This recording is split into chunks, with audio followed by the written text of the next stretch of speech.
Então, eu vou conceituar para vocês agora o que é compaixão e automaticamente o que é autocompaixão, para a gente poder seguir e entender um pouco mais do que é o comer compassivo.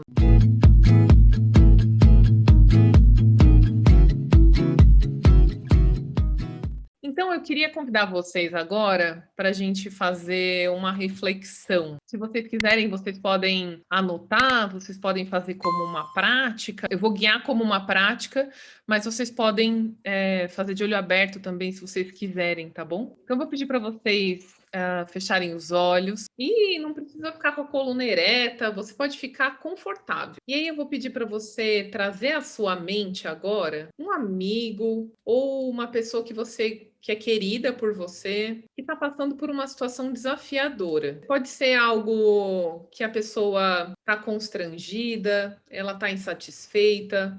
E aí eu vou pedir para vocês sentirem no corpo essa pessoa te contando esse problema. Pode ser que ela tenha assistido, ou ela perdeu o emprego, ou ela bateu o carro, ou ela tá, vamos pensar assim, ela gastou o dinheiro do aluguel pagando o cartão de crédito, mas nesse momento ela está desesperada. Ela falou com alguém de um jeito que ela não gostaria, ela se envergonhada por algum motivo. Tragam vividamente no seu corpo essa pessoa contando para você esse desafio. Ou ela tá triste, ela perdeu alguém. E agora eu vou pedir para você notar o que você falaria para ela. Mas mais do que isso, eu vou pedir para você notar qual o teor das suas palavras, como é o tom da sua voz, quais palavras você escolhe para falar para ela, para confortá-la, como você gostaria que ela saísse dessa conversa. Às vezes o importante é o tom, perceber o nosso tom. E agora, você vai imaginar que você mesma está sofrendo por esse problema. Você comeu alguma coisa que você não gostaria, você comeu demais, acha que comeu demais, você cometeu um erro, você acha que deveria se envergonhar por alguma coisa de alguma maneira.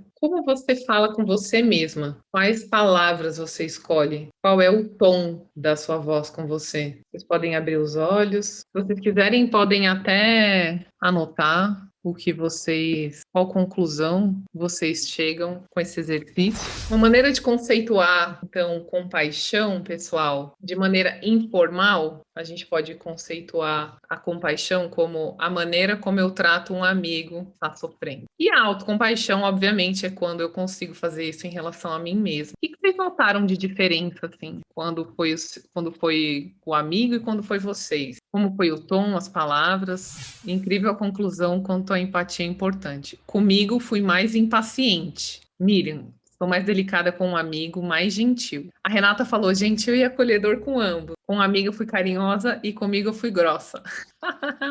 Sou mais dedicada com a outra pessoa, mais crítica e rígida comigo. Com a amiga tem a intenção de diminuir a culpa, consolar. Comigo foi julgamento, arrumando desculpas por o que aconteceu. Muito interessante como tem a tendência de tratar melhor os outros do que a mim mesma. Não me senti bem, porque lembrei de uma situação muito difícil e não consegui me imaginar no lugar dela também. Mais gentil e tom mais tranquilo com o amigo. O tom mais ameno comigo, e com o outro falei de forma mais afobada. Ah, isso é interessante também. Não modifiquei o tom e nem a frase nas duas situações. Comigo me julguei, com um amigo senti compaixão. Então aqui vocês veem que podem ter toda uma gama do que acontece. E o estudo da Christine Neff, que é a principal estudiosa da autocompaixão, ela também notou isso. 70% das pessoas são mais gentis com os outros e menos com elas. 10% das pessoas são mais gentis consigo e menos com os outros. E tem esses 20% de pessoas que é igual, gentil tanto consigo com as outras pessoas. Mas a maioria das pessoas, em geral,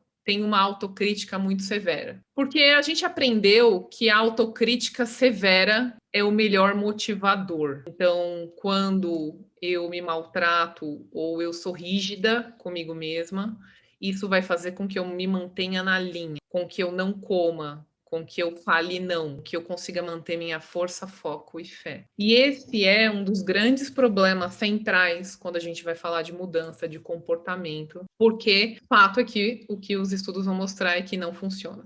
e que a motivação compassiva, é por isso que a gente vai definir compaixão agora, ela é muito mais poderosa do que a autocrítica severa. Eu vou mostrar aqui para vocês os 3 componentes da compaixão. Então, esses são os 3 componentes da compaixão e autocompaixão, porque a única diferença é que o que é direcionado para mim, o que eu direciono para todas as pessoas. Aqui vocês têm, então, os 3 componentes da autocompaixão: a autobondade, a humanidade compartilhada e mindful. Então, a autobondade é essa fala que vocês notaram em relação a como eu trato o amigo. A vantagem da gente poder se tratar com autobondade é que ela é o antídoto para a autocrítica. A outra parte dos 3 componentes da nossa compaixão é a humanidade compartilhada. A humanidade compartilhada, ela é a definição de quando a gente percebe que, muito provavelmente, aquilo que a gente passa, as outras pessoas também sentem. Então, eu gosto muito de uma frase para definir a humanidade compartilhada, que é: difícil era se você não se sentisse assim. Então, por exemplo, pressão estética. Difícil seria se todas as mulheres não sentissem, se sentissem bem com com os corpos na presença da pressão estética. Então, quando a gente percebe que, em geral, todas as mulheres sofrem pressão estética, de alguma maneira, esse sofrimento, essa sensação de isolamento, isso só acontece comigo, só eu não consigo emagrecer, só eu tenho o corpo dessa maneira, desse jeito, enfim, ela dilui, o sofrimento dilui quando a gente percebe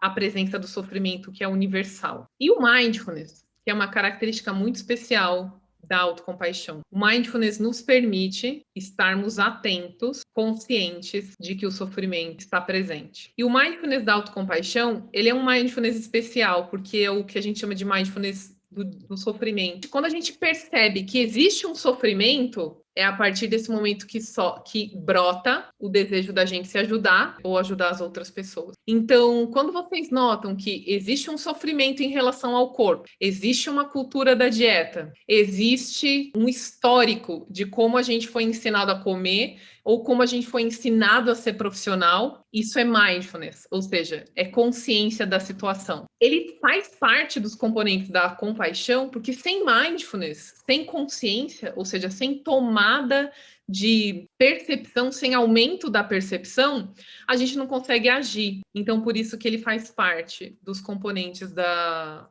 compaixão. A gente fez isso de maneira muito intuitiva nesse exercício que se chama Como Eu Trato um Amigo, mas esses 3 componentes estavam ali.